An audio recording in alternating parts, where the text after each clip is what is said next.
ಕೊಪ್ಪಳ ನಗರಾಭಿವೃದ್ಧಿ ಪ್ರಾಧಿಕಾರದ ಹಣ ಘನ. ಗುತ್ತಿಗೆ ನೌಕರನಿಂದಲೇ ಕೋಟಿ ಕೋಟಿ ಲೂಟಿ. ಈ ಫೋಟೋದಲ್ಲಿ ಕಾಣ್ತಿರುವ ವ್ಯಕ್ತಿ ಹೆಸರು ರವೀಂದ್ರ. ಈ ಹಿಂದೆ ಕೊಪ್ಪಳದ ನಗರಾಭಿವೃದ್ಧಿ ಪ್ರಾಧಿಕಾರದಲ್ಲಿ ಗುತ್ತಿಗೆ ಆಧಾರದ ಮೇಲೆ ಕೆಲಸ ಮಾಡ್ತಿದ್ದ.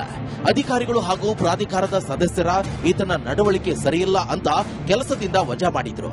ಆದ್ರೆ ಈತ ಕೆಲಸ ಮಾಡಿದ ಅವಧಿಯಲ್ಲಿ ಮಾಡಿರುವಂತ ಕರ್ತವ್ಯವನ್ನ ಕಂಡು ಅಧಿಕಾರಿಗಳೇ ದಂಗಾಗಿದ್ದಾರೆ.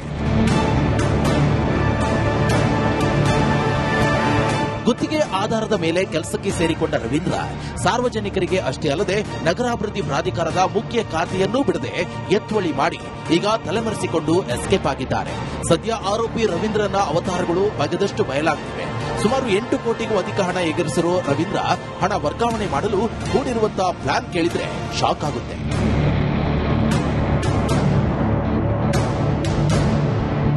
ಪ್ರಾಧಿಕಾರ ಮುಖ್ಯ ಖಾತೆಯಿಂದ ಹಣವನ್ನ ತಾನು ಸೃಷ್ಟಿ ಮಾಡಿದ ನಕಲಿ ಖಾತೆಗಳಿಗೆ ವರ್ಗಾವಣೆ ಮಾಡಿದ್ದಾನೆ. ನಂತರ ಅಲ್ಲಿಂದ ವಿತ್ಡ್ರಾ ಮಾಡಿದ್ದಾನೆ. ಇದಿಷ್ಟೇ ಅಲ್ಲದೆ ಮತ್ತಷ್ಟು ಹಣವನ್ನ ನೇರವಾಗಿ ತನ್ನ ಪತ್ನಿ ಹಾಗೂ ಸಂಬಂಧಿಕರ ಖಾತೆಗಳಿಗೂ ವರ್ಗಾವಣೆ ಮಾಡಿದ್ದಾನೆ. ಇಲಾಖೆಯಿಂದ ಎಫ್ಡಿ ಮಾಡಿಸಲಾಗಿದೆ ಅಂತ ಹೇಳಿ ನಕಲಿ ಖಾತೆಗೆ ಹಣ ವರ್ಗಾವಣೆ ಮಾಡಿದ್ದಾನೆ.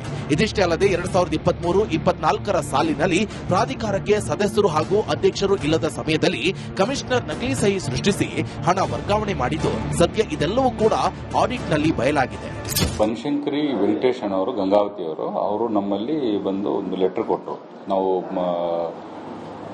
ಸೈಟ್ ಕೊಡ್ತೀವಿ ಅಂತ ಹೇಳಿ ನಮ್ಮ ಕಡೆಯಿಂದ ಹೇಳಿ ವಾಟ್ಸಾಪ್ ಮುಖಾಂತರ ಒಂದು ಅಕೌಂಟ್ ನಂಬರ್ ಹಾಕಿ ಅಮೌಂಟ್ ತುಂಬಿಸ್ಕೊಂಡಿದ್ದಾರೆ ನಮಗೆ. ಸೊ ಅಮೌಂಟು ಇದು ಸೈಟು ಇನ್ನೂರಿಗೆ ಕೊಡಲಿಲ್ಲ, ಆಮೇಲೆ ಇದನ್ನು ಕೊಡಲಿಲ್ಲ, ನಮ್ಗೆ ಅಮೌಂಟನ್ನು ರಿಟರ್ನ್ ಬರಲಿಲ್ಲ, ಫೋನು ರಿಸೀವ್ ಮಾಡ್ತಾ ಇಲ್ಲ ಅಂತ ಹೇಳಿ ಅನ್ಕೊಂಡು ಬಂದಿದ್ರು. ಸೊ ನಿಮಗೆ ಯಾರು ಅಮೌಂಟ್ ತುಂಬಿಸ್ಕೊಂಡು ಅಂತ ಕೇಳಿದಾಗ ಅವ್ರ ಹೆಸರು ಹೇಳಿದ್ರು. ಹೆಸರು ಹೇಳಿದ ತಕ್ಷಣ ನಮ್ಮಲ್ಲಿ ಆಲ್ರೆಡಿ ನಮ್ಮ ಪ್ರಾಧಿಕಾರದಿಂದ ವಜಾಗೊಳಿಸಲಾಗಿ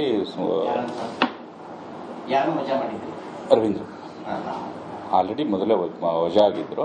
ಸೊ ಹಂಗಾಗಿ ನೀವು ಅವ್ರನ್ನ ಆಲ್ರೆಡಿ ಮಾಡಿ ನಮ್ಮ ಪ್ರಾಧಿಕಾರದಿಂದ ನಿಮಗೇನಾದರೂ ನಾವು ಲೆಟರ್ ಕೊಟ್ಟಿದ್ವಿ, ಅದನ್ನ ಅಮೌಂಟ್ ತುಂಬ್ರಿ ಅಂತ ಹೇಳೋದಕ್ಕೆ ನಾವು ಲೆಟರ್ ಕೊಟ್ಟಿದ್ವಿ ಅಂತ ಕೇಳಿದ್ವಿ ಬನಶಂಕರಿ ಮೇಡಮ್ ಅವರಿಗೆ.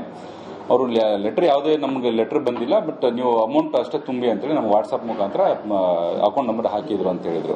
ಸದ್ಯ ಆಡಿಟ್ ನಲ್ಲಿ ಈತ ಮಾಡಿರೋ ಹಗರಣ ಬಯಲಾದ ಹಿನ್ನೆಲೆ ಪೊಲೀಸರಿಗೆ ದೂರು ಸಲ್ಲಿಕೆಯಾಗಿದೆ. ಪೊಲೀಸರು ಪ್ರಕರಣವನ್ನ ದಾಖಲಿಸಿಕೊಂಡು ತನಿಖೆ ಮುಂದುವರೆಸಿದ್ದಾರೆ. ಸದ್ಯ ಈ ಗುತ್ತಿಗೆ ನೌಕರ ರವೀಂದ್ರ ಪೊಲೀಸರ ಕೈಗೆ ಸಿಗದೆ ನಾಪತ್ತೆಯಾಗಿದ್ದು ಪೊಲೀಸರು ಹುಡುಕಾಟ ನಡೆಸಿದ್ದಾರೆ. ಕೊಪ್ಪಳ ಟೌನ್ದಲ್ಲಿ ಜೂನ್ 11ಕ್ಕೆ ಒಂದು FIR ರಿಜಿಸ್ಟರ್ ಆಗಿದೆ. ಅದು ಪ್ರಯುಕ್ತ ಒಂದು ಚೀಟಿಂಗ್ ಮತ್ತು ಫೋರ್ಜರಿ ಕೇಸು. ಅದರಲ್ಲಿ ಆರೋಪಿ ರವೀಂದ್ರ ಕುಮಾರ್ ಇವರು ಟೆಂಪರರಿ ಬೇಸಿಸ್ ಮೇಲೆ ಇವರು ಇಲ್ಲಿ ESTಯಲ್ಲಿ ಮತ್ತೆ ಕೆಲಸ ಮಾಡ್ತಾಯಿದ್ರು. ಸೊ ಆ ಪ್ರಯುಕ್ತ ಅವರು ನಿವೇಶನಗಳು ಯಾವುದು ಹೊರಗಡೆ ನಿವೇಶನ ಯಾರು ಖರೀದಿ ಮಾಡ್ತಾ ಇದ್ದಾರೆ ಆ ಪ್ರಯುಕ್ತ ಅದು ದುಡ್ಡನ್ನು ಅವರು ಸ್ವಂತ ಖಾತೆಗೆ ಕೂಡ ಖಾತೆಯಲ್ಲಿ ಅವರು ಸ್ವಂತ ಖಾತೆ ಮಾಡಿಕೊಂಡು ಅದರಲ್ಲಿ ಬಳಕೆ ಮಾಡ್ಕೊಂಡಿದ್ದಾರೆ ಅಂತೇಳಿ ಒಬ್ಬರು ಫಿರ್ಯಾದಿ ಕೊಟ್ಟಂತಹ ಮೇರೆಗೆ ಶ್ರೀಮತಿ ಬನಶಂಕರಿ ಗಂಡ ವೆಂಕಟೇಶ್ ಗಂಗಾವತಿಯವರು ಇವ್ರದ್ದು 7 ಲಕ್ಷ ರೂಪಾಯಿ ಇವರು ನಿವೇಶನ ಅಂತೇಳಿ ಹಾಕ್ಕೊಂಡು ನಮ್ಗೆ ನಿವೇಶನ ಕೊಡ್ತಾ ಇಲ್ಲ ಅಂತೇಳಿ ಕೊಟ್ಟಂಥ ದೂರಿನ ಮೇರೆಗೆ ತದನಂತರ ನಾವು ತನಿಖೆ ಮಾಡಿ ಹೊಡೆದಾಗ ಅವರು ಫೇಕ್ ಅಕೌಂಟ್ಸು HDFC ಮತ್ತು ಕರ್ನಾಟಕ ಗ್ರಾಮೀಣ ಬ್ಯಾಂಕಲ್ಲಿ ಮಾಡಿರೋದು, ಡಾಕ್ಯುಮೆಂಟ್ಸ್ ಫೋರ್ಜರಿ ಮಾಡಿರೋದು ನಾವು ದಾಖಲಾತಿಗಳು ನಾವು ಕೂಡ ಕೊಪ್ಪಳ ಅರ್ಬನ್ ಡೆವಲಪ್ಮೆಂಟ್ ಅಥಾರಿಟಿಯಿಂದ ನಾವು ತಗೊಂಡಿದ್ದೀವಿ. ಸದ್ಯ ರವೀಂದ್ರ ಹಾಗೂ ಆತನ ಕುಟುಂಬಸ್ಥರ ಬ್ಯಾಂಕ್ ಖಾತೆಗಳನ್ನ ಫ್ರೀಸ್ ಮಾಡಲಾಗಿದೆ. 3 ಕೋಟಿ ಹಣ ಬ್ಯಾಂಕ್ ಖಾತೆಯಲ್ಲಿ ಪತ್ತೆಯಾಗಿದೆ. ಗುತ್ತಿಗೆ ಆಧಾರದ ಕೆಲಸ ಮಾಡ್ತಿದ್ರು ನಕಲಿ ಸಹಿ ಬಳಸಿ ನಕಲಿ ಖಾತೆ ಸೃಷ್ಟಿಸಿ ಕೋಟಿ ಕೋಟಿ ಲೂಟಿ ಮಾಡಿರುವುದು ಒಂದ್ ಕಡೆಯಾದ್ರೆ ಸಾರ್ವಜನಿಕರಿಗೂ ಸೈಟ್ ಕೊಡಿಸೋದಾಗಿ ನಕಲಿ ಖಾತೆಗೆ ಹಣ ಸಂದಾಯ ಮಾಡಿಕೊಂಡಿದ್ದಾನೆ. ಸದ್ಯ ಓರ್ವ ಮಹಿಳೆ ನೀಡಿದ ದೂರಿನಿಂದ ಈ ಪ್ರಕರಣ ಬಯಲಿಗೆ ಬಂದಿದೆ. ಇನ್ನು ಯಾರಿಗಾದ್ರೂ ಈ ರೀತಿ ವಂಚನೆಯಾಗಿದ್ರೂ ದೂರು ಸಲ್ಲಿಸಲು ಪೊಲೀಸ್ ಇಲಾಖೆ ಮನವಿ ಮಾಡಿದೆ.